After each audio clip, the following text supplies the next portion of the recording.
welcome again. My name is Sean Bunning. I'm the Assistant Director for Research and Development in the Center for Global Studies, which is part of the University of Wyoming's larger Global Engagement Office.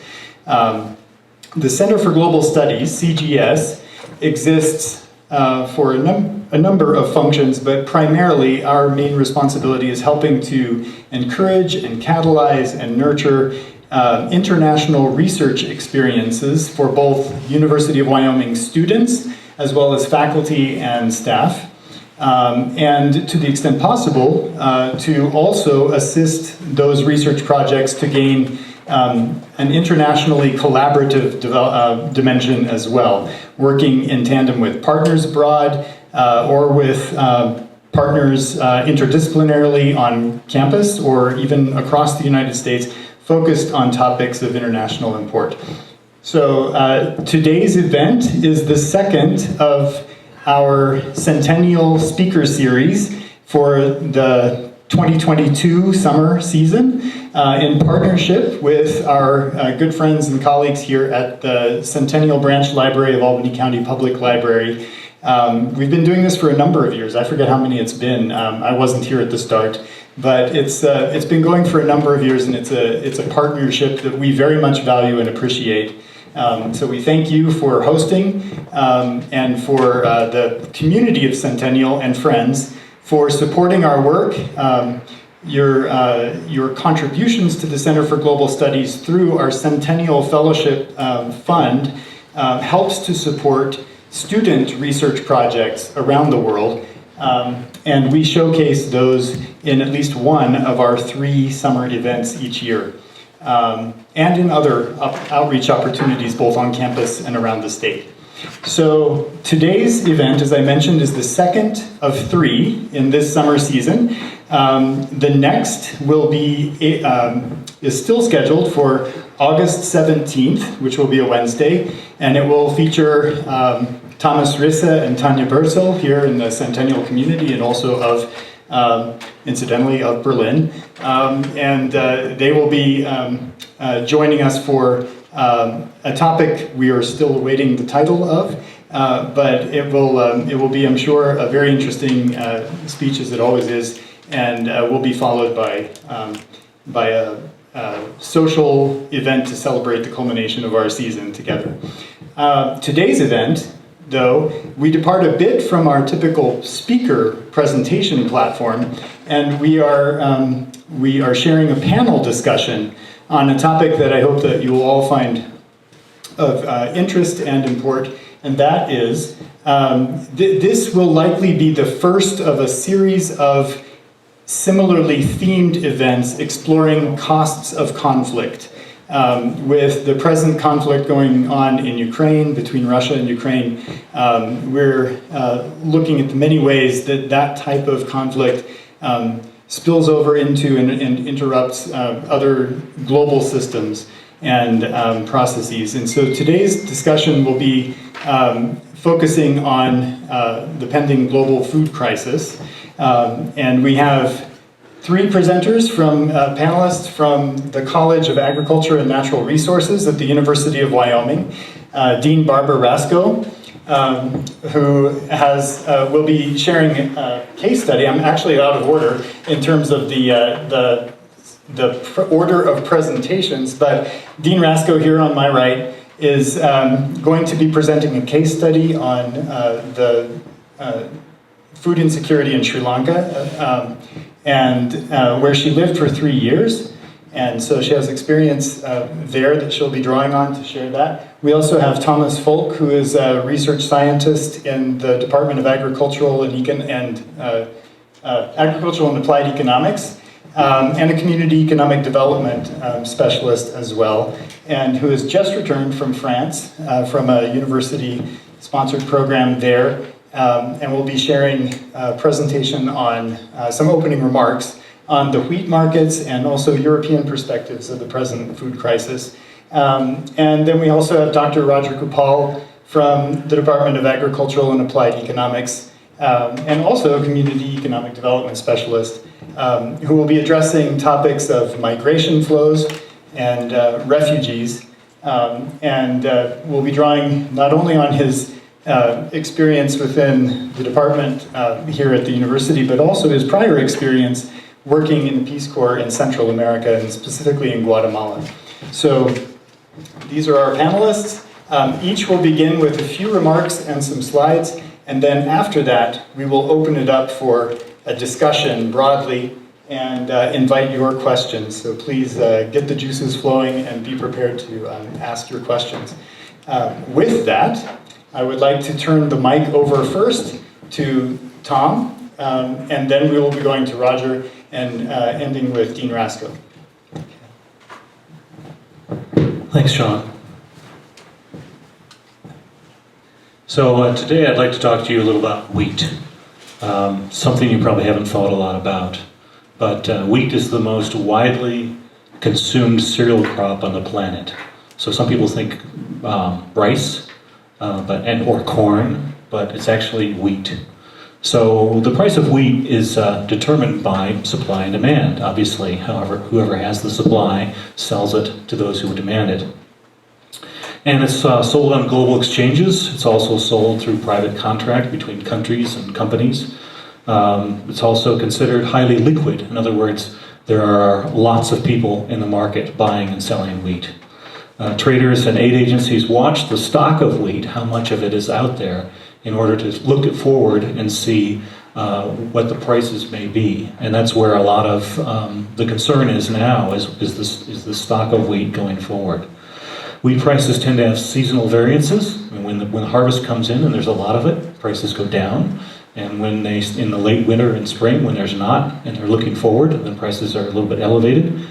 Another important factor is wheat is also considered what is called a strategic commodity. In other words, countries will intervene in the market if they see that something needs to be done to make sure they can maintain their food supply. So many countries, especially in the Mediterranean basin, buy wheat on the global market and subsidize its price for their residents. Okay? The war in Ukraine has significantly disrupted the wheat market, significantly, to an extent that we don't really even know how bad it is yet. So there's a lot of discussion out there. I've been watching a lot of information, reading for the last month when I knew this was coming, but there's still not a lot of clarity. Okay, a little bit more. We'll get into that, but we'll talk about it. Hit that next slide, please, Sean. So here's the Chicago Board of Option Exchange wheat futures market. This is a one-year graph. Okay, and that picture that I last showed you came off the cover of The Economist, and little wheat stalks with it, because they're talking about a food catastrophe.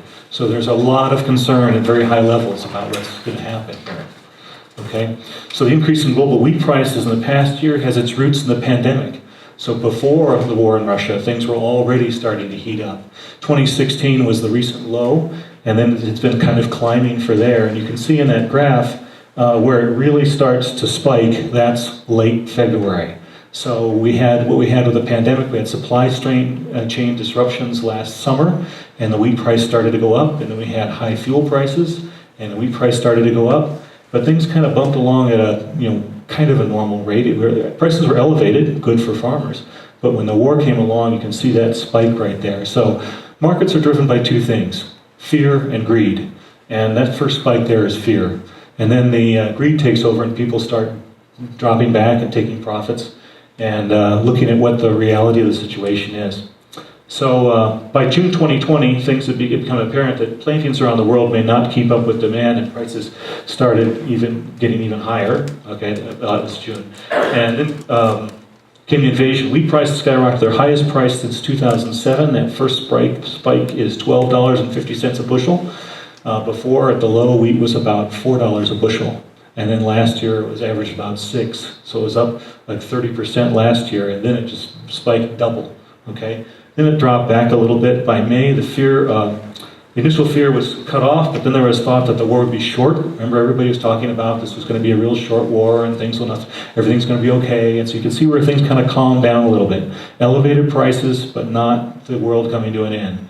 And then in May, all of a sudden, people realized that, hey, this isn't going to be really short, and we're looking at the stocks of grain, and maybe we're not going to make it. Maybe there's not going to be enough. And so then fear took over again. and that's an all-time high there, $12.80 a bushel, okay? And then things backed off a little bit. Recently there's been talk about grain corridors and coming out of Odessa. But but that has not happened yet. I believe they're talking in Istanbul about that right now, as we speak. Okay, so Russia is not only actively trying to prevent Ukraine from exporting grain, but is also evidence that they are both appropriating grain stocks in areas that they've taken over and selling it onto the market. So if you read the Wall Street Journal on Sunday, they had one of these video presentations of showing how satellite photos of trucks loading Ukrainian grain and driving to ports in Crimea and loading it on Russian flagged ships. And then they followed those ships all the way around to Syria. So Russia is exporting Ukrainian grain that they have expropriated for all practical purposes. Okay, as well as if they can't harvest the grain, what they've been doing is burning the fields. So basically Russia is benefiting from high prices and exporting somebody else's grain and getting the money. So it's a win-win if you're Russia in that regard. So this is a short view of where we are. Can you go to the next slide, please? So what is the connection between wheat prices and Russia and Ukraine? Well, southern Russia and Ukraine have long been known as the breadbasket of Europe. That was kind of where all the grain came from Europe. Ukrainian Russian wheat has traditionally been exported to Mediterranean basin. We're going to see a picture of that, where it goes here directly next. And these are in North Africa, and these are places that have traditionally been vulnerable to food insecurity already. 2021, Russia and Ukraine together supplied about 1/4 of the global wheat exports. Okay, so you see down there the top 5 world exporters in 2021. Russia and the United States were virtually tied. And then you have Australia, Canada, and Ukraine. And if you look over a period of years, you'll see that those numbers switch around depending on the climate, or if somebody has a bad year or something. But that's pretty much the top 5 stays like that. The top 15 countries exported 92% of the world's wheat supply. Okay, so if you can see that you take Ukraine out of there, $4.7 billion, or 8.5% of the market, and then Russia is not able to export all of what they've got. That's a significant blow to food supply. Okay, next slide, please. All right, so here's a real quick slide. This was in The Economist. This is where wheat goes. Some countries are more reliant than others on wheat exports. So some people, like I said, it's a strategic commodity. Countries will try to grow their own if they can, but some of them cannot. And so they need to import wheat. So you can see where Russia is sending its wheat. Of the $10 billion that they exported, Egypt gets 85% of its grain from Russia, and Ukraine, Sub-Saharan Africa, 35%, Turkey, 76%, going down there, Pakistan, 88%, Lebanon, 75%. So without this supply, these countries are really vulnerable to food insecurity. Okay. Next.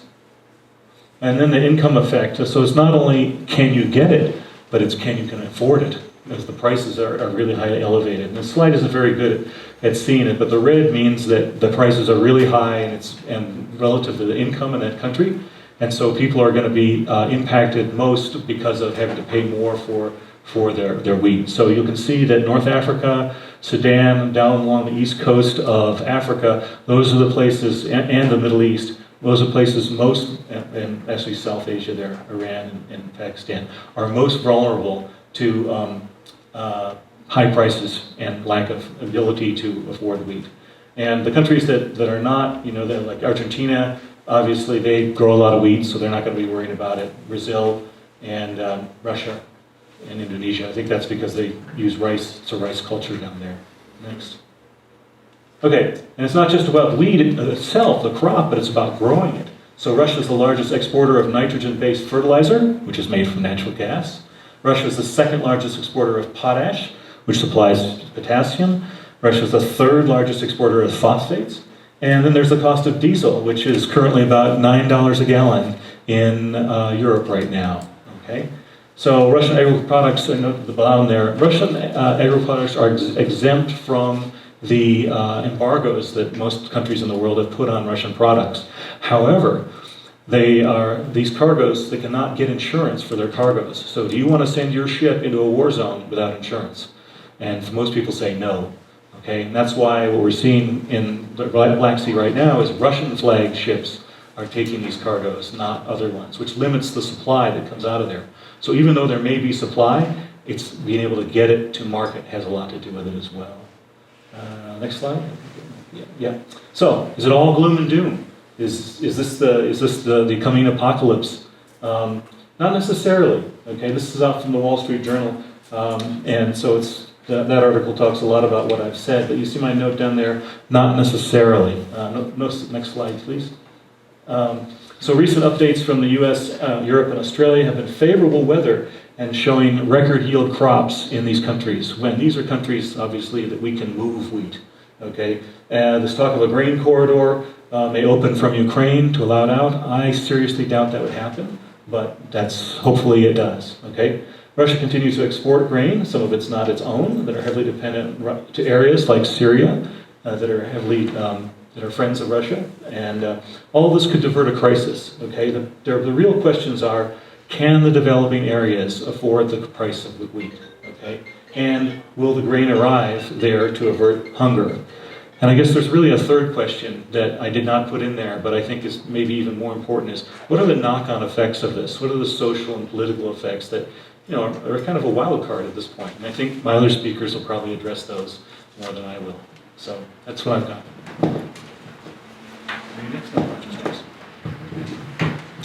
Okay, thanks.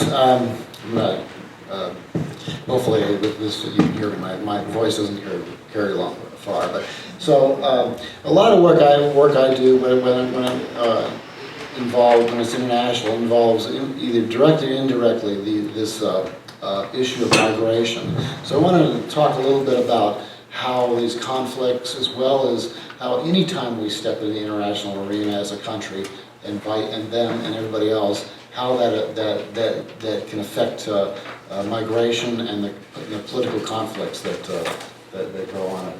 So I'll start with a little bit on the state of global migration from the UN World Migration Report. One thing, and then go to a little bit about how migration in Ukraine is actually occurring right now. I have some data on that, but it's not a lot. Unfortunately, the World Migration Report is the latest is 2020, not 2022. So we're going to have to wait, and then end with a little bit of policy considerations. So first of all, you can't really see that because I was afraid of that. I can, if you don't mind that. Oh, that doesn't help too much. Yeah. Anyway, so there was a nice map in the World Migration Report that I wanted to show, and one of them is where two types of sources of migration. One of them is conflict, displacements, and then the other one is disaster. And you can't really see; you can kind of barely see the top one of conflict, and the bottom one is disaster. And so a lot of those disaster ones were from the increasing variability in climate worldwide. Okay, it creates migration pressures, and as a result, it doesn't work. Now, what communities and economies don't work well. But on the other hand, we're in the process of major problems with respect to political conflicts and things like that. So to kind of cover the bullet points here, in 2020 there were 281 million international migrants in the world, which is about 3.6% of the global population. 144 of those states had disasters, while 42 source of migrants were conflict and violence. In 2020, a total of 40 million new internal displacements across 42 countries and territories were due to conflict and violence, and 144 countries and territories due to disasters. So you're not just looking at international migration, you're looking at displacements within countries too. And so it becomes a dual problem. So what does it look like? Well, again, 281 million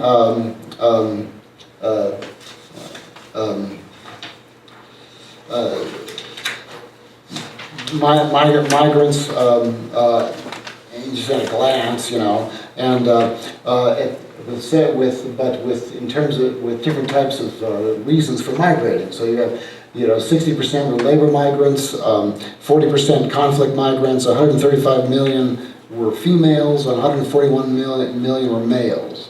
More than 70 countries rely on remittances for at least 4% of their GDP. So that labor migration has become an extremely important part in supplying or building a foundation for a lot of these countries that are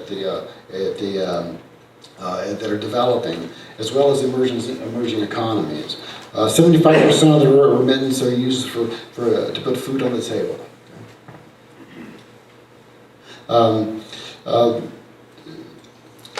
Let's see. Sorry, I can see it better in this thing. So my apologies. In 2020, about 30% were refugee migrants, and 40.5% were actual asylum, but about 61% were internal displacements. And so those internal displacements often become migrants themselves, and but if they can get out, and a lot of times that's a real problem. 89 million people worldwide in 2020 were living in displaced, were called displaced, were in displacement conditions. And so that means that they weren't working, they were depending upon donated food and those kinds of things, and whether or not, and looking for a way to get out of the country that they're trying to get out of. And so it becomes a big issue, both in terms of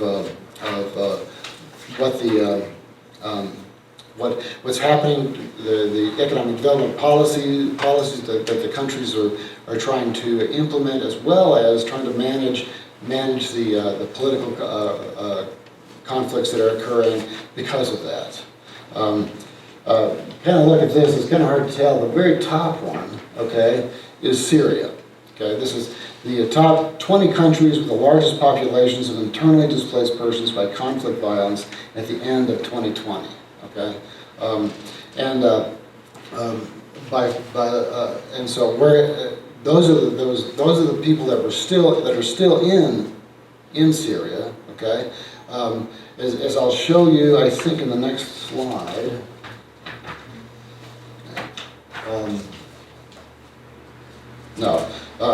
Well, I'll show you that there's about 5 or 6 million Syrians now in Europe. On top of that, so but anyway, in terms of other kinds of indicators, the estimated number of internal migrants in 2000 there were 773 million, and 2022 281 million. Estimated proportion of world population who are migrants back in 2000 was 2.8%. Now it's again 3.6%. The number of the percentage of children have gone down from 2022 or 2020 actually, but that may have changed from 16% in 2000 to 14.6% in 2020 , and so that's not very good because between 2020 and 2022 there were considerable changes in the number of child migrations that were occurring. So, what does this look like? You have about 6.5 million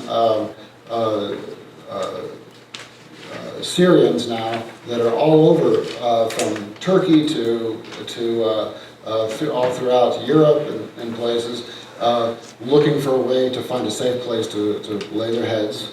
Okay. Now we've got another one where another issue with respect to Europe, and that is so far the estimated number of refugees, formal refugees in Europe from Ukraine is 5.65 million refugees, on top of the 6.5 million people that because of the Syrian conflict. So those issues surrounding conflict migration create floods that we need to think about. I put in parentheses, I think you can see, 71,000 Ukrainians arrived in the United States, which is a small number compared to what Europe has had to deal with. But about what I've read so far, about 300 are actually in permanent living conditions. Most of them are in temporary still in the United States. Now, that was 2021, so I suspect that you're seeing a few more, but not many. Refugees registered for temporary protection and similar national protection schemes in Europe are 3.6 million. So you start looking at those neighborhood, those countries that are next to where those conflicts are, and they're taking a lot of the cost. We've kind of done that with Mexico. Mexico's had to deal with migration from Central America and South America, and they've had to incur those costs of trying to figure out what to do with that issue, and creates more political problems within the between the countries as well as within the country itself. In Ukraine, the border crossings from Ukraine as of since February 2022 to the first week in July was 8.7 million border crossings. Now it's over 9 million. I just heard that on BBC. Border crossings to Ukraine was about 3.2 million. Now, so what is a border crossing? The BBC didn't define that. A border crossing is just walking across the border with somebody at the edge there, some government official counting it. Okay, that's what a border crossing is.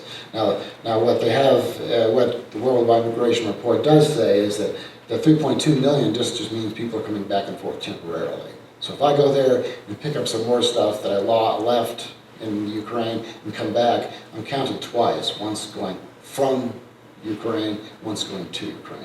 So, but for what we know about that movement, that's usually what people, what organizations and the UN look at is the beginning of migration is usually a border crossing. So that's kind of why I think they talk about it that way. So next one. So this one again, unfortunately, I'm sorry about the content. So what do we want to know about Ukraine?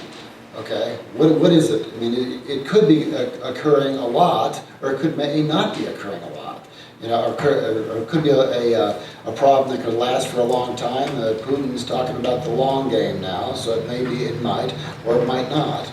So one thing you could do is look at Syria, and that top blue line is the Syrian formal refugees that are in Europe, which come to about 6.3 or 6.66 million refugees there. So on top of the 5.6 million plus counting, Europe is going to have to deal with another or that's on top of the Syrian refugees because of the conflict in Syria, and so it becomes a problem, a political problem internally with the European countries, as well as externally, because they're going to look at the reasons why others aren't helping. And that's what a lot of the conflicts that's going on between, that has been going on between, in the previous administration, between the United States and Europe. Okay, and Europe, legitimately so, is covering that. Refugees from the Syrian Arab Republic, Afghanistan, South Sudan, Myanmar, and the Democratic Republic of Congo comprise over half the world's refugee problem in 2020. Okay. It does not include the 48 million in 2020 of people internally displaced in the conflict, which we have to think about too. Okay, and so it becomes a problem that sometimes we think about. Well, it was unintended. Well, maybe we should think a little closer about that. So what are the issues? Well, we don't know at this stage whether the Ukraine migrations will be like Syria. They will be semi-permanent or long-term. long term. We hope they won't, okay? But you got to think about internal policies to external effects and external effects to internal policies issues. The internal policies to external effects like ag subsidies. There's a book by Peter Stalker, Workers Without Frontiers, back in 2000, argued that the United States had a choice to make. Either we cut back our international subsidies of exports, okay, and people in Latin America primarily, but in Africa, then can make enough money on their crops. And so what do? Well, they pick up and move. They move up to Europe. In the case of Africa, they move to the United States. So there's a lot of discussion during the 90s and 80s actually about this issue, about trying to make sure that people, the small farmers, small-scale farmers in Latin America, that's where my expertise is are making enough money to stay there instead of picking up and moving north or moving elsewhere. Stalker's argument made a lot of sense, and a lot of people have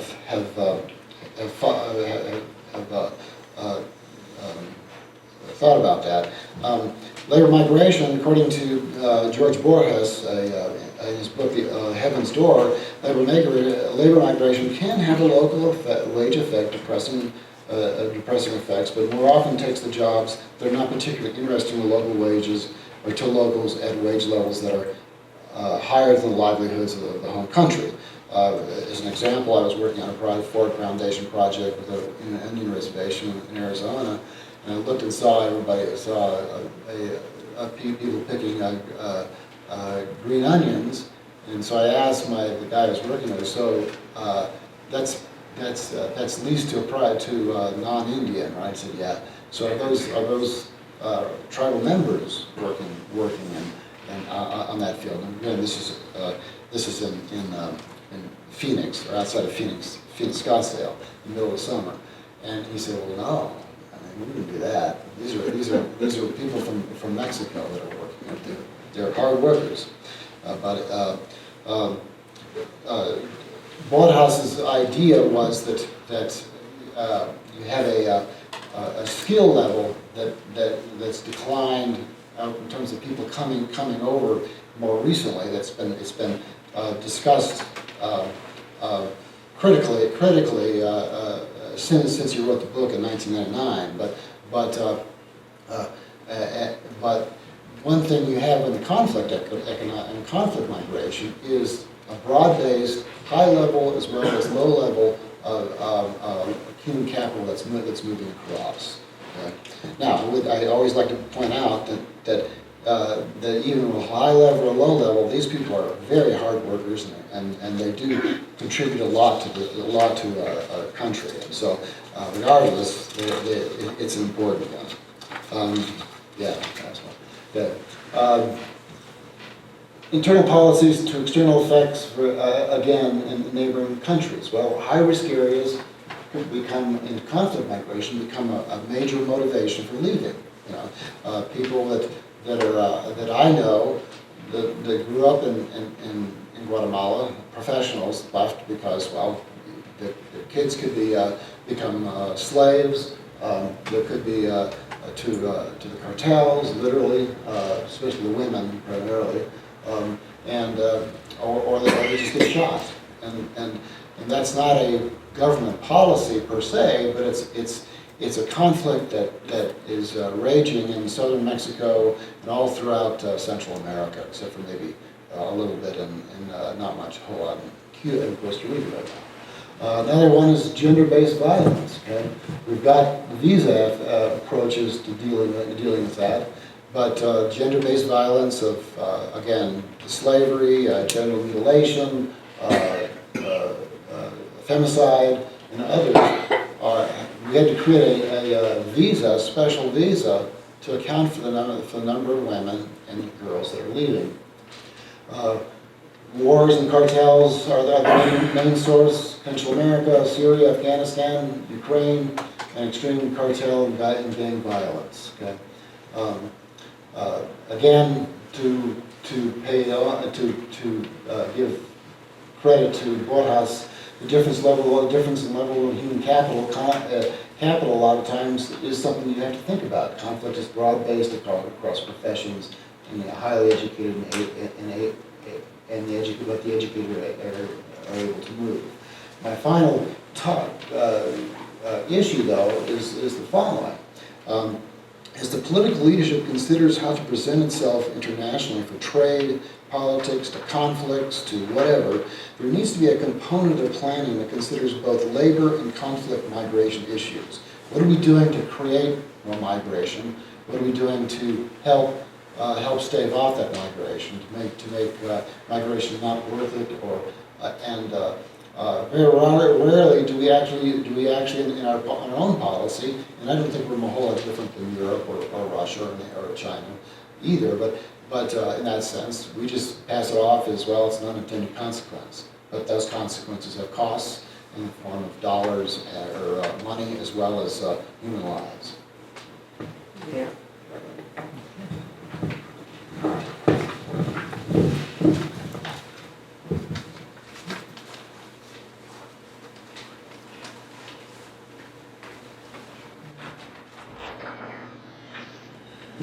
Because I just wanted to bring this back to a situation where we're talking about real people and a real situation right now. I'm not sure how many people are following the current situation in Sri Lanka. Dr. Bledsoe and I worked in Sri Lanka for 3 years. He was there all the time. I was there on and off over this period. We also worked extensively in Afghanistan and Pakistan and throughout former Soviet Union and all over Eastern Europe and lots of other places as well. And the Russia-Ukraine conflict pushed Sri Lanka, which is a very fragile economy, already over the edge. This is what really sort of set them up for failure. I'm not sure if you're following it now, but the government collapsed on Saturday. The president fled the country. He's in Maldives now, and prime minister's there now trying to reform a government. They were trying to have a government formed today. Maybe they'll have a government on Friday or Saturday or sometime in the not so distant future. But it's a very difficult situation right now in Sri Lanka. A beautiful country with lovely people, lovely culture. Next slide, please. If you don't know where Sri Lanka is, it's right down on the tip of India. Sometimes you can actually, the area between India and Sri Lanka, that water is shallow enough you can actually walk across. It's about like 9 miles or something through part of that. It was where the British Navy set up their post during World War II. It's right about, 8 degrees north of the equator. Country of 22 million people, a very ancient culture, mountainous in the center of the country with a coast all the way around, and a number of different separate little cultures there. About, I'm going to say, 2/3 Sinhalese Buddhist, and then 25% Hindu, and remaining a Muslim and Christian. So just so you can see where the country is. Next slide, please. 93% literate, very highly literate country. So here's some of the issues that have led to the economic crisis. First of all, there's a long and protracted civil war that ran from 1983 to 2009. The Rajapaksa family, a number of brothers that were involved in settling that conflict, civil war between the Hindu Tamils in the north and the Sinhalese in the south, that ended in 2009 roughly. So they have a diversified economy, but it's not all that diversified and it's not that stable. So agriculture is about 1/3 of it. Tourism is about 40%, and then mining and service economy provides the rest of it. Tourism was a growing sector of the economy, growing very rapidly, I'm saying from about 2010 to about 2015 15 or 16 and so, including a lot of Russian tourists, people from the former Soviet Republic. A lot of Asian tourists were starting to come about that time as well. Very high, about 10% or more, but unsustainable government employment.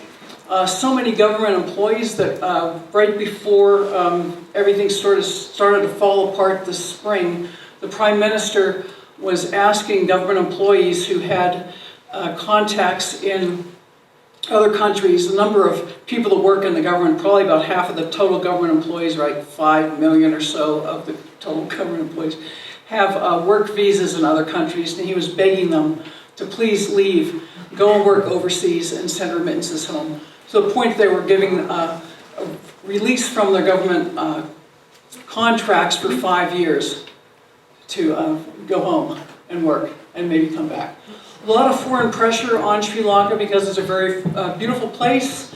A lot of pressure to adopt green policies back in '95 for organic farming and all that sort of stuff. There was an actual ag chemical ban in the 90s, but they enforced a ban against the purchase of agricultural chemicals, including fertilizers, in 2021.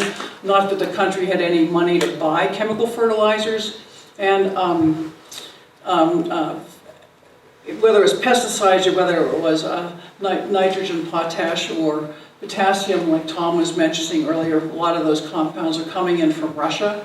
Couldn't purchase them either because it was illegal or because they couldn't get them or they couldn't afford them. And regardless, the agricultural economy totally collapsed this crop season and led to major famine for the rice sector and other major parts of their crops. They export a lot of coconut, spices, those sorts of things, but that led to, along with the fact they don't have any foreign currency, the population not being able to feed itself. A major issue with the Chinese diplomatic debt trap, as we refer to it, on expansive infrastructure projects that they could no longer afford. So that led to a lot of problems with their economic collapse or inability to make their debt payments. Sri Lanka defaulted on their debt payments in May. The government implemented tax cuts, major tax cuts in 2018 and then again in 2019 that caused some big problems. Then COVID led to the collapse of their tourist industry.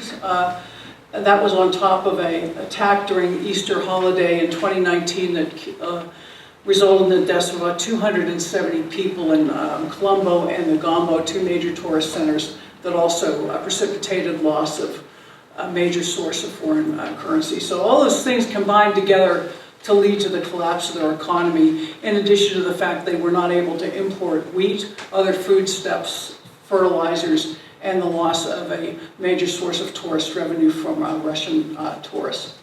So here's a number of things that happened that led to the default. So the public debt crisis that was exacerbated from a number of factors here by the pandemic, and then by the war in Ukraine. So that led to a very desperate situation, unable to import fuel, unable to pay for fuel and food imports. It led to day-long, multi-day-long fuel lines, inability for people to buy more than maybe a quart of fuel at a time, blackouts, school closures, hospital closures, businesses and government offices closed. And then again here, our public sector workers asked to leave the country to emigrate and then send remittances home. So this is a recommendation from the Prime Minister just several weeks ago because of the government default. This has led to a major food crisis in the country, major shortages of food, medicine, fuel, other essential commodities. So we have 70% or more of the population have cut back on food. Food inflation is at over 80% at this point. Of major food insecurity of over a third of the population.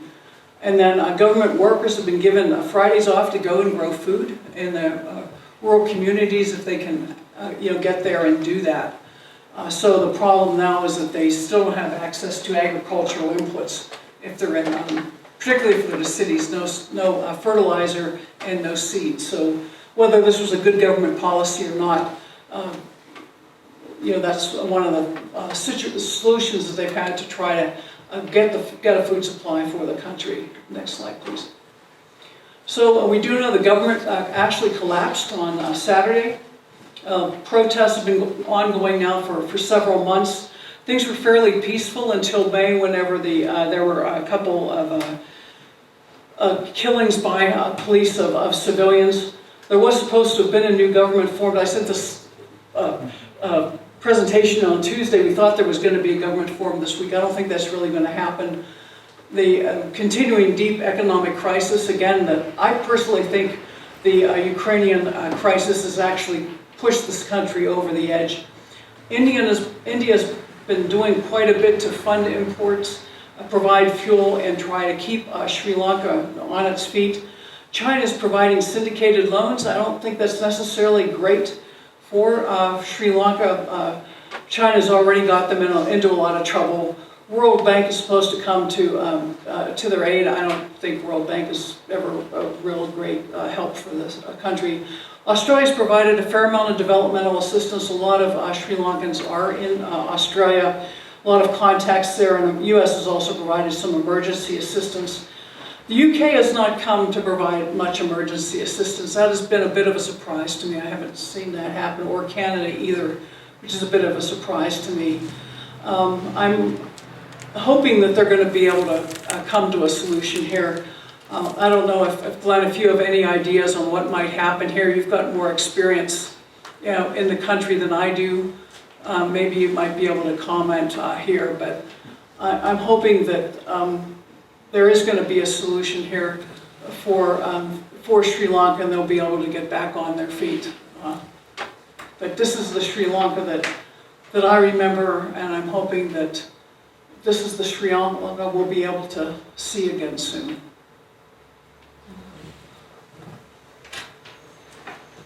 Okay.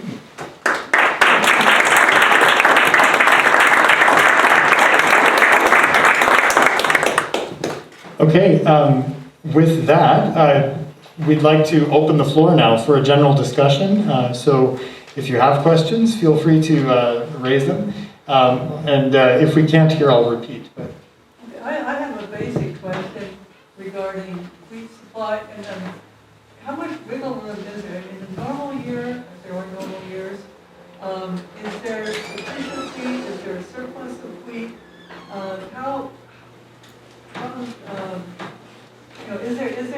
Is there ever a surplus of wheat that people can draw on, or is it something that we just barely manage? Strategic reserve. Barely manages to make.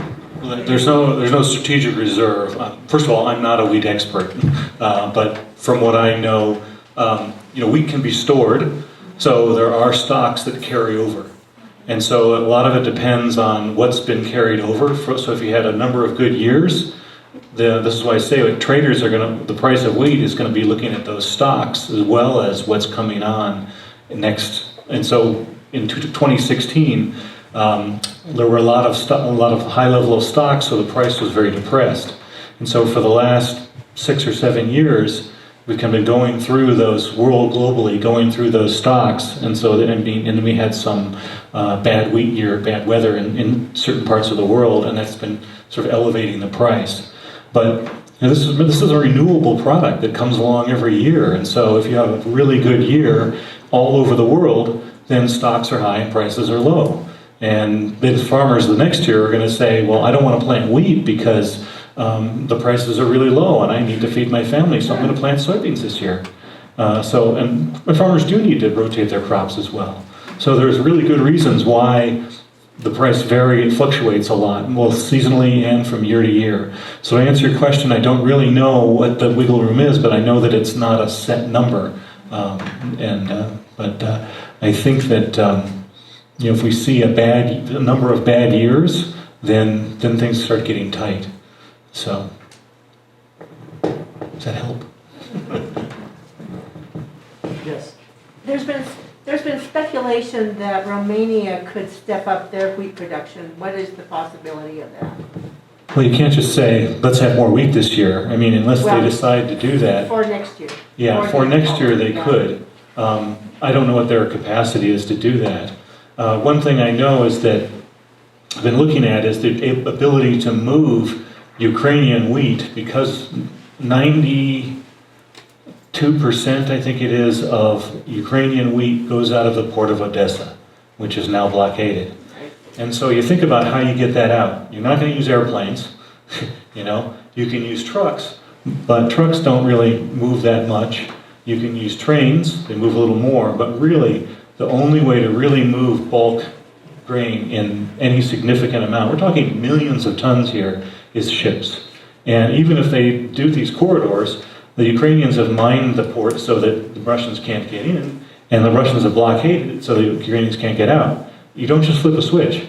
It's going to take a while. That's why I'm saying that's an open question of whether there will be enough grain on the market to alleviate food insecurity, as well as the timing of getting it there. So in most food famines we've had starvation, a lot of it has to do with logistics, getting the food where it needs to be. So some places might have some, they just can't get it to where it needs to be.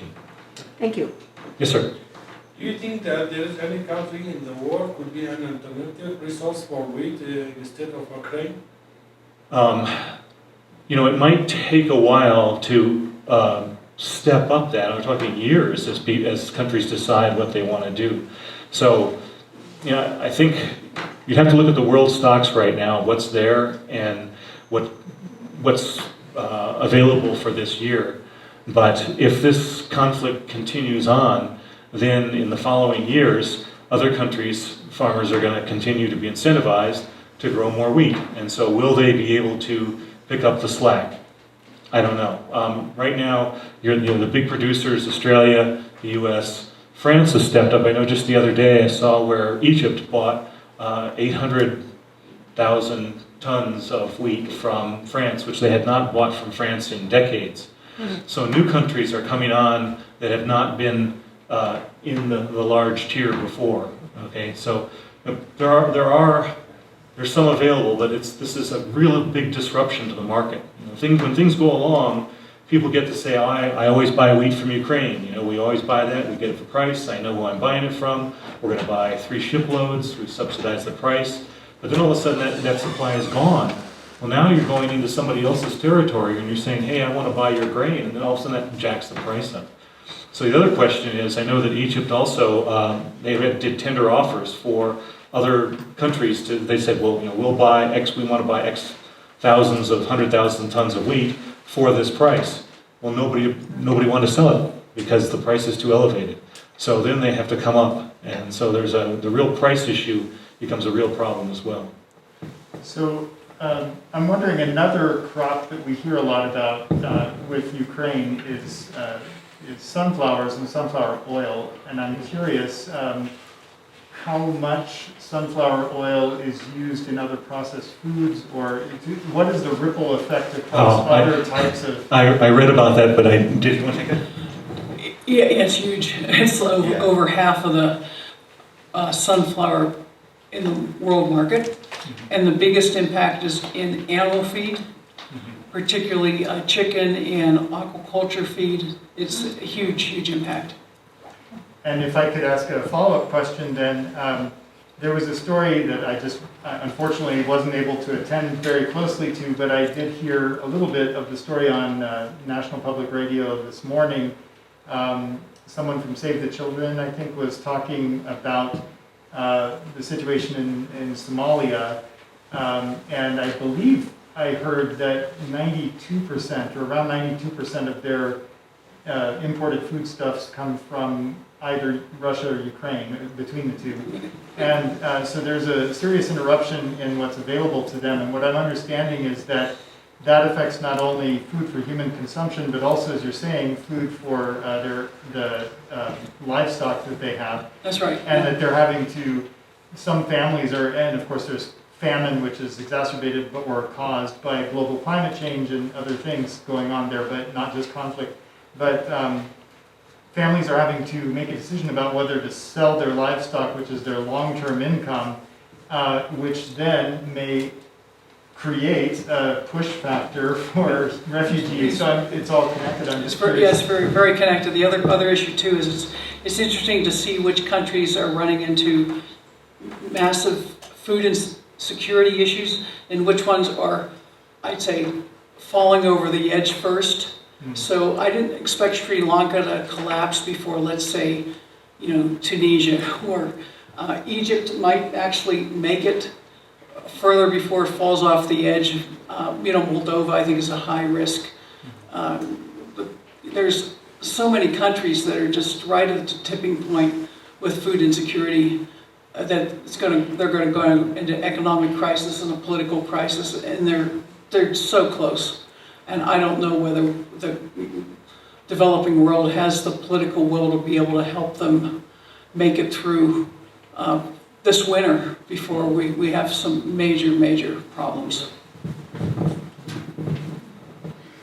This may be just one of our political pathologies right now, but our son lived in Texas recently, and one of the stats that I heard was that I think it's 20 or 25% of the service industry are non-citizens in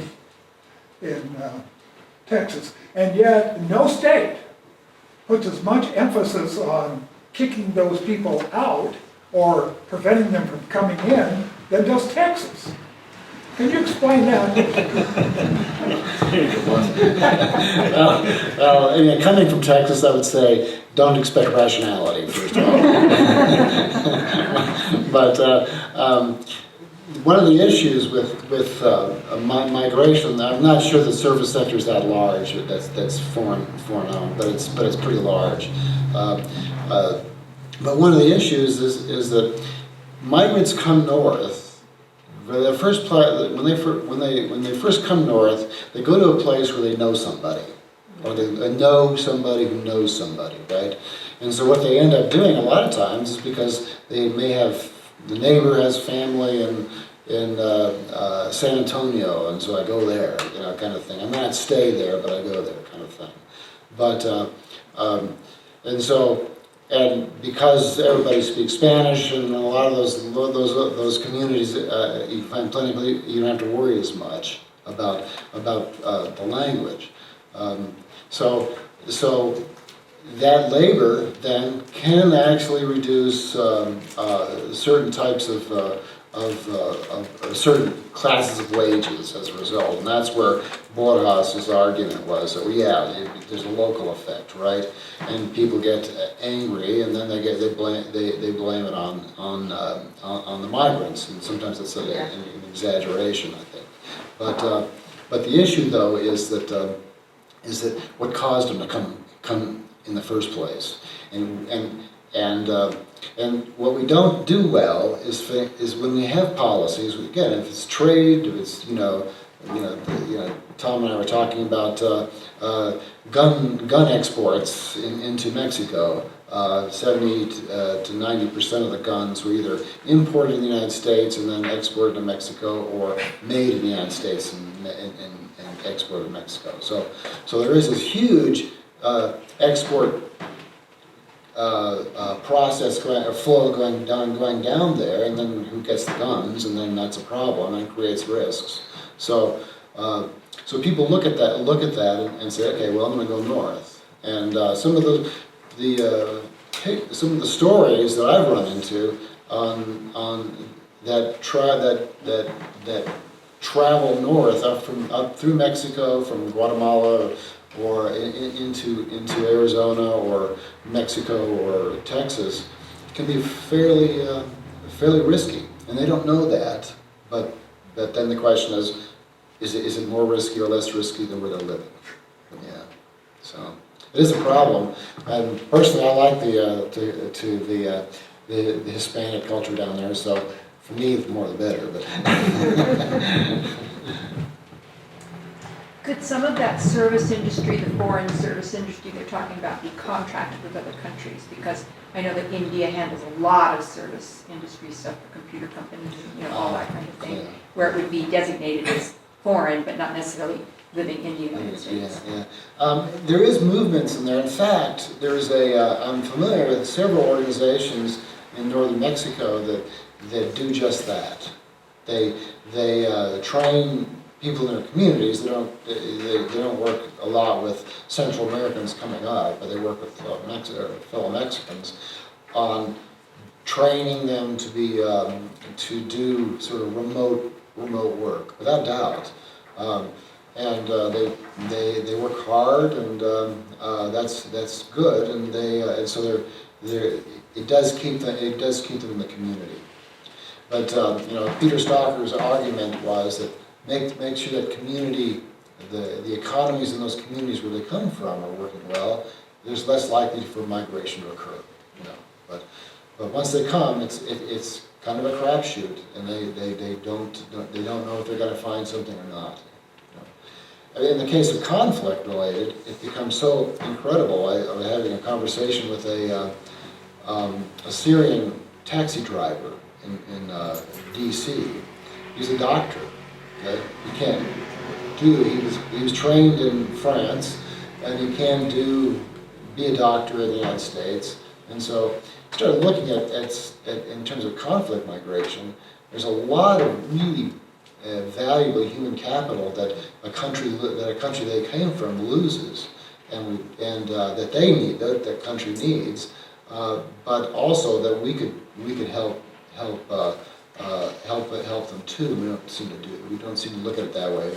We paint the migrant with one brush a lot.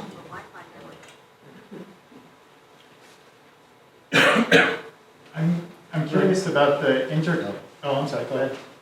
I was unfamiliar with the story about Sri Lanka until it was told here today. But it seems to me that in that story, here's a country that is trying to make rather radical change in its agricultural policies, but not planning the transition. And I observed that in a number of programs that are going on around the world, where we want to go from situation A to situation B, and we think, and somehow they get fooled into the idea that they can just simply throw a switch and do it, when in fact, it's a 5, 10, 20-year transition. Comment? Absolutely, absolutely right. Yeah, Glenn, you want to talk to that? You worked there a long time with the agriculture industry. Here, I'll give you the mic.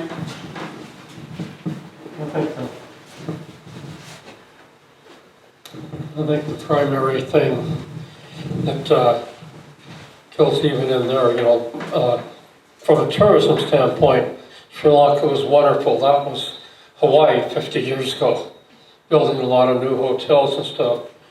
But very small Muslim minority, 11% of the population approximately, and one attack on Easter 2019 just shut the whole thing wrong. When Barbara's talking about England not stepping up, well, England it's a former, British colony. Mm-hmm. So and they're very oriented towards England. So the transition, as you say, is right, trying to go from one location to another, in the economy.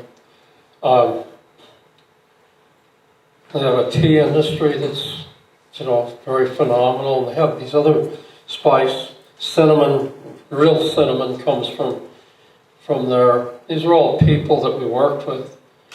But unfortunately, two of the people, the terrorists that did the bombing, were the sons of one of the very good people we worked with, who was a cinnamon grower and spice processing. Wandering a bit, but the key thing that's going to happen there, that my concern is, but it's the same here, it's the same in the U.S. We get people talk about, well, double your production, especially wheat. And how can you double wheat when you don't have any natural fuel projects, fuel within your own country? And so get away from that, sorry.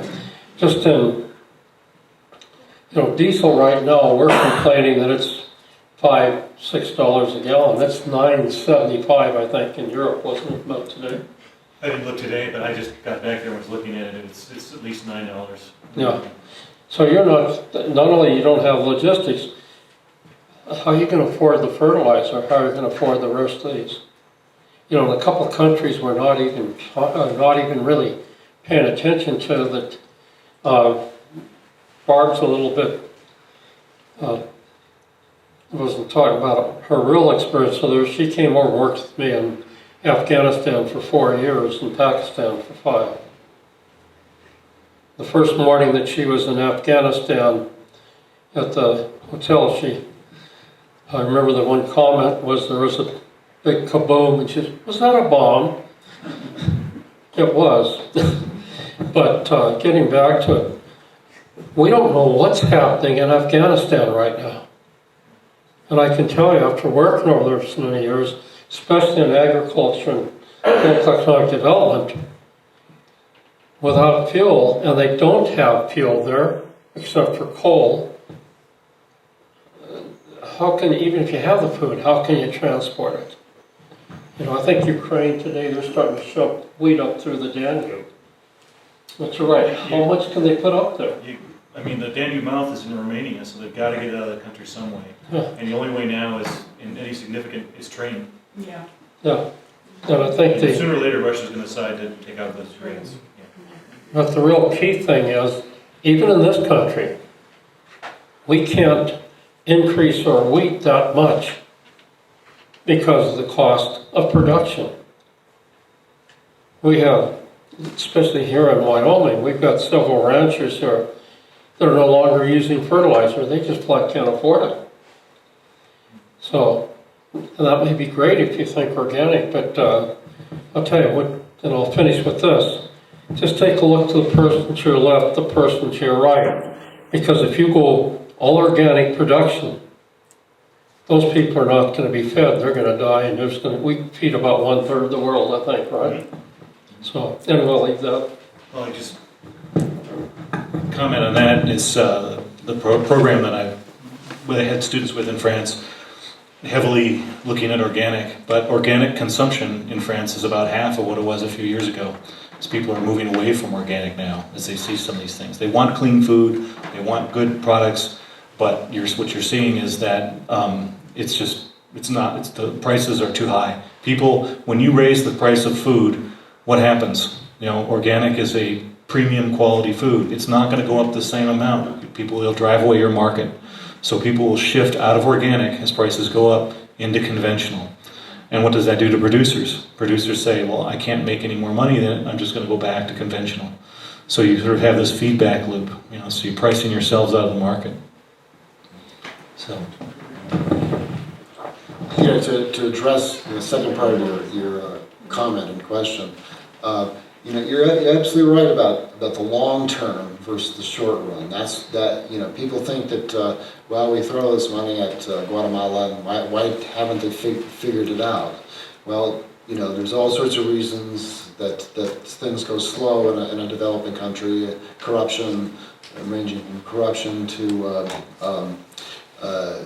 cultural issues that might occur and things like that. So it isn't easy, and development is always long term, and sometimes it's hard for people up here to realize just how difficult that is. So I know where you're coming from. You know, you can get very impatient there, but if you look at why they move, okay, and Stalker's done some of these studies, as have a lot of others, but they, you know, it's a risk benefit calculation that even a small scale farmer would do. Do I stay here and maybe there's another landslide on the Pan American Highway and I lose my crop? Or maybe the cartels come and take my daughter and things like that. So those are the kinds of questions a lot of times they have to ask, and they don't see the government of Guatemala or Honduras as being supportive or keeping them there, and so they leave. And a lot of times we saw that in the last administration, during the last administration, it was actually easier to send your kids to get to North America because you can when a kid comes in the beginning anyway during the Obama administration, they would be put in a with Refugee Assistance Agency and put in a foster care of some type. But keep in mind that foster care, the immigration courts are administrative courts, and they don't have guardian ad litem, for example, for kids that come through. And so there were a lot of issues that were occurring with kids. So that's that you think about that. That's a pretty strange, extreme reaction that families end up having to do as a result of that. I mean, it's not easy to get around. I was wondering if some of these issues, like for example in Afghanistan, where they're having got so many problems with Taliban and all this kind of stuff, if they're reverting to other kinds of crops that brought them more money in the past, like heroin poppies and that kind of thing, then Oh, gosh, Yeah. And that's just going to go to Europe. yeah. Yeah. In the 4 years that I was there, almost 5, poppies were the only crop that got fertilized. yeah. Well, I'm sure it brings a lot of money per, per acre or whatever it is. Was it the only thing that, I think, made more money than poppies were greenhouse roses? Now, we were trying to develop We figured it out. Yeah. because cut roses was the only product that we found that would make more money than cut poppies and processed poppies. There's a really classic study about when you mentioned fertilizer, about Plan Colombia. Okay, our goal back in the 80s was to either burn or defoliate cocaine plant, coca, right? But the small farmers had to actually, they were forced to produce this stuff, and so we would go through and burn and these communities where the farmers would end up having negative impacts. So then the cartels did something really interesting. They took horticultural approaches to building extremely high value plants and putting huge amounts of fertilizer and pesticide, which then leaked into the water supply of communities down below, but they were producing it and then they'd get up and move it real quickly. And so what happened was that the production per hectare actually increased because of Plan Colombia by a factor of, I think by a factor of 7 at one time. The price of cocaine dropped by 50% on the street price as a result, which is a problem. You want to keep the price high, right?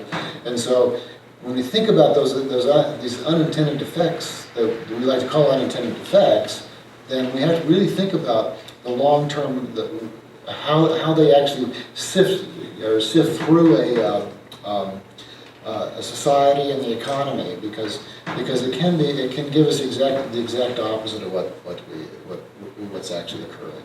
Now, the authors of this article, it was a Colombian economist and a St. Mary's College economist that were looking at this, and they said, well, the idea is to reduce the demand, but nobody wanted to do that because that was too hard. So as a result, but anyway, when you mention fertilizer, you guys are going to feel like, okay, yeah, we have sort of heuristics, even our political level, at the political level, that we run in and do, and it isn't necessarily thinking about what the long-term implications and whether or not it actually solves the problem. Well, and some of the idea of like reverting to older things that we gave up because we could so easily make fertilizers from other things. I was reading an article about now they're going back to collecting animal and human waste and using it because it's pretty good fertilizer, but it's just, not something that in our day and age we would consider to be a nice way to do it. But if you're a farmer in Ukraine and Yeah. Maybe actually better. yeah, exactly. Makes the best flatbread. Cow dung. How much waste can you get? How much is it going to cost? And can you get enough waste to grow the millions of tons that we need to feed the world? Everything isn't all or nothing though, because you can do something around You the can do, edges, yes, yeah. you can do those things there, but the high-end, this is why Russia produces all this, has all this natural gas and produces all this nitrogen fertilizer. They have big plants and can spit out lots and lots and lots of it. So if you're a farmer and you have cow dung or from your dairy operation and you put it on there, great. That's less that you have to buy. That's super. But you're using your time and your energy to pick it up and to put it somewhere else. And so, if that works, and that works for you and you don't want to spend the money, that's great. But for a lot of these very large operations, the only way that they're going to get enough fertilizer is to be able to buy industrial fertilizer and spray it on. I think one of the things in Afghanistan that happened when you don't have fuel oil, you don't have ability to cook your food, that's where the dung goes first. Yeah. It's used for fuel. I mean, anybody that's been Pakistan, Afghanistan will see on the sides of houses, the kids will be out there playing patty-cack, putting these little round, so that's higher value in need. So. In other respects, though, it's more of a long-term versus short run, right? In the short run, you're going to need to have, if you want to produce the same amount of wheat, for example, you're going to need a certain amount of fertilizer, unless you happen to be in certain places where you don't need much fertilizer. But that problem with nitrogen-based fertilizer and ammonia fertilizer, is going to be around, and so local solutions can work, I think, with recycling manure in different ways. We do that anyway, but it isn't necessarily so you're right. It's kind of it's not an extreme one way or another, but it's more of a short run versus long run. How can you get out from that dependency? Question in the back. Well, I just got to share a comment. I spent my whole day today spreading manure. Probably covered 5% of the ranch, and I'm out of manure. Yeah. So, the impact is slight, but I'm also old enough to remember that that it was pesticides that allowed Ukraine to harvest its wheat. It could grow it, but it couldn't get it out of the harvesters because of a little thing that we call morning glory. That would gum up the harvesting equipment. And that was in the early 1980s. In fact, the world at that point had built a huge receiving port in Estonia to receive American and Canadian wheat in order to stave off starvation in the USSR. So my point being, the fact that Ukraine is a big supplier of wheat is great, but it is also, there's a delicate balance that goes into sustaining that, and you can't get carried away with messing with the formula and think you're going to be able to continue. That's kind of what I was thinking when Roger was talking, is these are hard problems. And, they're hard to solve. And basically we've, since the 80s and since the fall of the Soviet Union, a lot of German technology came into the Ukraine and helped get rid of those collective farms and better machinery and things like that to help Russia become a big wheat exporter. But, for the past 10, 20 years, interest rates have been low, things have been pretty good. We've kind of gone along and not had a lot of waves in the pond, and now we've got a number of rocks have been thrown in the pond at once, and there are some of these problems are going to be very difficult and take a very long time to solve. Yeah. Are there, it's not to think mercenarily about this, but I guess that's what I'm doing. I'm wondering with the, just thinking about specific impacts on Wyoming or on this part of the United States and our resources here.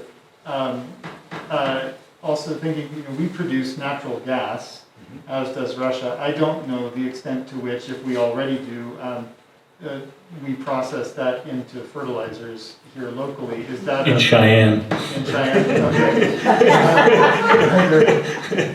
I'm just wondering if there are opportunities opening for increasing that capacity to try to compensate a little bit from the lack of access. Okay, so money talks, and I'm sure that there are people all over Texas looking at how they can turn gas and oil and other for a while.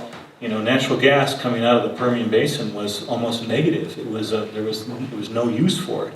You couldn't get it out of there, and now people are starting to turn around. So capacity, being able to get gas out, turning pipelines from gas back to oil and whatever. So, the way that supply and demand works, the way that capitalism works is that, when prices are high, people are going to look for solutions that are going to make the profit. And that's how, it's not always politically what we'd like to see, but sooner or later it comes into balance, and if somebody goes and converts some factory into making fertilizer and all of a sudden the price of fertilizer collapses, then they're going to not do it anymore. Yeah. And I'm also wondering, sorry, go ahead.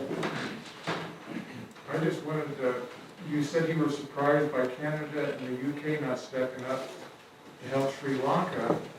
And I wonder if we're seeing a bit of a hangover in the Western nations becoming more isolated thanks to the COVID response. We abandoned Afghanistan in 2021. That's the best way to put it. We abandoned them. Yeah, we did. And I'm wondering if that isn't a political hangover of Western governments, that they're now becoming more isolationist. I don't know, that doesn't make sense to me from the response from UK and Canada, because there's so many people from Sri Lanka that live in Canada and the UK. I don't understand it. Maybe they're just slow to come forward. Maybe something is going on now with the change in government in the UK, or with some of the recent turmoil in Canada. I don't understand. I just don't understand it. U.S. response is not big. That's sort of understandable to me. U.S. has never been a big supporter of Sri Lanka for reasons that aren't entirely clear to me. Germany hasn't stepped up either, and when we were there, Germany was a fairly strong supporter of Sri Lanka, so all of this is somewhat surprising to me. Putin, the Prime Minister, I don't know whether there's Rajapaksa or whether it was the Prime Minister, was actually approached Putin for fuel supplies, so I don't know whether there's some geopolitical stuff going on there as well. One thing that always struck me when I hear these is that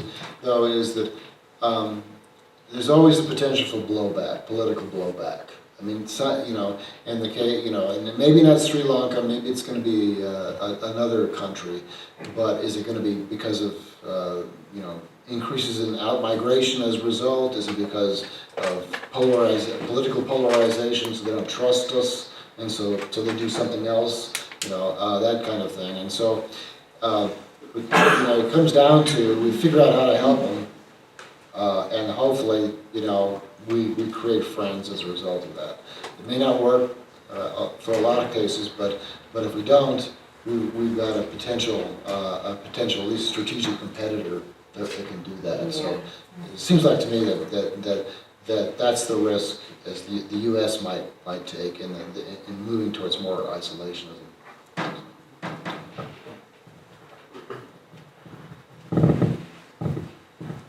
This is for the whole panel. I'm just curious how big of a role panic plays. Did panic in the wheat markets make people go crazy? Yes. Is that in the gas lines in Sri Lanka? Did that just exacerbate the problem? Or would like an expansion on the discussion? The only thing we have to fear is fear itself. You know, I mean, like I said, markets operate on fear and greed.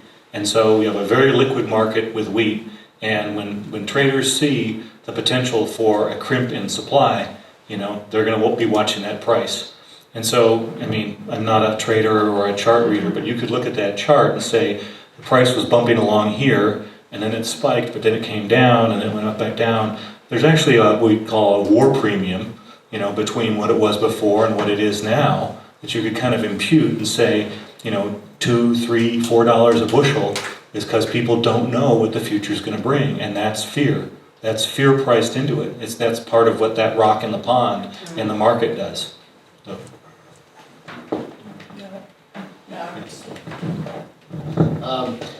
You know, a lot of times I find, you know, the panic, what caused the panic, and in terms of what are the conditions that created that panic, and that's probably what we can learn better than because there's always going to be panic. Runs on banks. If you're running out of food, that's a good way to create a panic, right? Toilet paper. What's that? Toilet paper. Yeah. So a lot of market activity is psychological. Yeah. It might not be, you know, reality, and that's what I'm saying. The fear of it, the fear of something happening, drives the price up. Like toilet paper, as you mentioned, you know, it wasn't a real shortage. It was just a fear. Yeah, perceived. Yeah. But those are real people pay real prices based on their fear. The concern with things like panics, like in Sri Lanka, is that it, or maybe it depends on what side of the conflict you're on, I guess, for Sri Lanka. But it forced, you know, the current administration and his brothers out, right? Or so far, anyway. And so maybe that's a good thing, you know. But on the other hand, that chaos can create different types of problems, and so it becomes an issue in how you manage it, so you avoid those things as much as possible. And apparently, the current or the previous the outgoing leadership in Sri Lanka didn't do that. Well, there's no leadership in Sri Lanka right now. No, but they actually ran out of everything. Yeah. I mean, there wasn't just a panic. There was a collapse. Anybody else? So we have time for one more question. As our General Secretary of the United Nations included in his speech on the Human Rights Day, that migration is also one of the rights that every human have. So, as included in Dean Rasco's presentations, like if the workers from the Sri Lanka, you know, would go abroad and send back the money for the remittance necessary for this country, what would be? I want to know what would be the effect of the migrations and the economy globally, and also to the host country.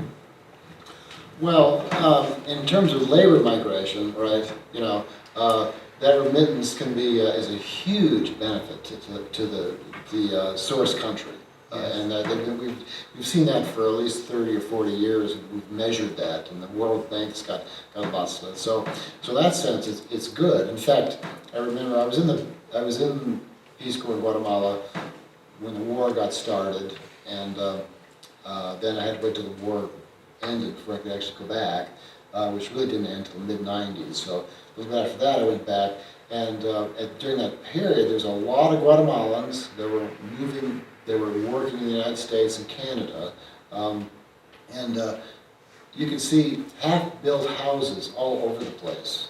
I mean, it was just amazing, you know. And why? Because they were waiting for the next remittance payment to come back. Now, there are a lot of risks with remittances, and because they were having to, up until about 20 years ago, about 20 years ago, they had sent cash down, right? and so the cash tends to disappear, especially if you have corrupt customs people. But now it's electronic, and so you can actually send it. But that remittance is really important. And keep in mind that immigrant labor, both the undocumented as well as the permitted, okay, has been around for a long time. I remember during the height of the boom, I stopped in Rock Springs, Wyoming, to get something to drink, and this oil and gas field service pickup truck picked up right next to me. Out dropped 5 people speaking Russian. Okay, and then next to him was another one. One of the fracking crews stopped in, and they all spoke Spanish. I mean, it was just amazing. And so I asked where some of them were coming from, and the Eastern Russians were coming from Eastern Russia, which hadn't really got going yet, and the Spanish specialists were from all over Latin America and actually worked in North Africa, as far as I can tell. So the fact of the matter is that we needed those to produce a boom here, and we got it, and they were here. Now, in the long run, we've trained Americans to do that too. But all those people were sending remittances home, and that is an important thing. It actually is a major source of stability in a lot of those countries.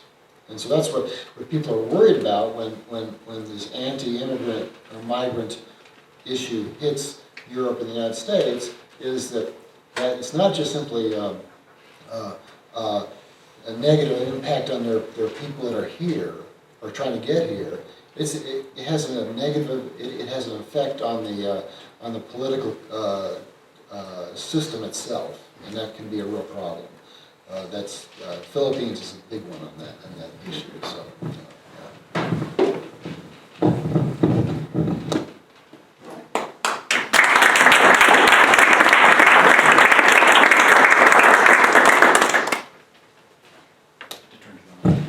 Okay, thank you again very much for joining us this evening. Thank you to our panelists, all of you, for your insightful comments and for guiding this discussion. It helps us greatly to understand better the interconnections around the globe and how we fit into that matrix. I do want to remind you once again about the feedback forms that we have. Either the paper version that you can fill out and submit and leave behind today, or the QR code that you could take with you and use on a device to access the online version of this. Just to invite you to add a little bit to the feedback form, we don't have a specific question for this, but most of this is feedback on what you thought of today's event. But we do invite your suggestions for future topics or future types of outreach events. So if you'd like to pencil that in, either below in the comments or on the back, we appreciate that type of feedback as well to help us develop our continuing interactions with the community. And then, last but not least, I have some resources that Tom has left behind for Neolithic brand, which maybe I'll invite you just to say a quick summary of what it is, but it's an exciting commercial endeavor that UW is participating in. So this is just a little swag if you want one of these. This is my research project. It's applied supply chain research, and what we're trying to do is bring some ancient grains to Wyoming and determine if, one, they can grow, and then to try to develop a niche industry around them. So in the last 5 years, what we've been doing with the Dean's assistance is we've grown these grains, we've harvested them, we've processed them, and now we're marketing them. And so the next round is to try to go into the other end of the supply chain and develop a little company and then try to spin that off. And so this is so farmers normally, when you bring a new crop in, say, that's great, but what do I do with it? How do I sell it? I can grow it, but how do I sell it? So what we want to do in the college is try to bring that whole system online to help develop rural economies. So be able to enhance incomes and create jobs. And so what the next step is to follow this along, and we're actually selling these grains into Colorado right now by the ton. So Are you selling them in Laramie or here? we're mostly at the wholesale level, so I can sell you a 60-pound sack, or 50-pound sack. But this is the issue that a lot of times we see is people have this great idea, but I know it doesn't. From an economic perspective, it doesn't pay for me to stand behind a table and sell 1-pound sacks of flour or grain. So to make it economically viable, we've got to do it at a scale that'll do it. So we're looking at the wholesale end of things. But if you do want to buy a sack of grain, I can help you there. What are the grains that you? The grain, there are 2 different grains that we're growing. One is spelt, and the other is emmer wheat. So I have 2 grains that we're working on. We're also working on trying to make malt. So we have 2 products that we're trying to do. We're trying to malt, get some value added out of it, as well as the grain. And actually, the malt kind of fizzled for a while because of the pandemic. And then, as I was telling you about grain price, we really benefited from that last year, because what happened is the price of the grains went up so much that we just said, heck with the malt, let's just sell the grain. So, we're at such a small level now that we could take advantage of that scale and move nimble enough we could move to where we need to move to. But coming out of the pandemic, we're looking at consolidating and organizing that. By the way, the Neolithic brand and what they call the petroglyph sun, those are wholly owned UW trademarks. The slogan, "One step away from wild," because these are the first grains that humanity, the first plants that humanity domesticated, is another UW slogan. And there's a third one that's not on this one called, "Lately have you felt like you need a little spelt?" All of them are wholly owned UW marks, so we're hoping for good things. So pick up one of these on your way out. They're on the desk next to the feedback forms, and I'm looking forward to the Neolithic brand microbrewery that we start next. So thank you again for coming. And we look forward to seeing you at August 17th with Thomas and Tanya.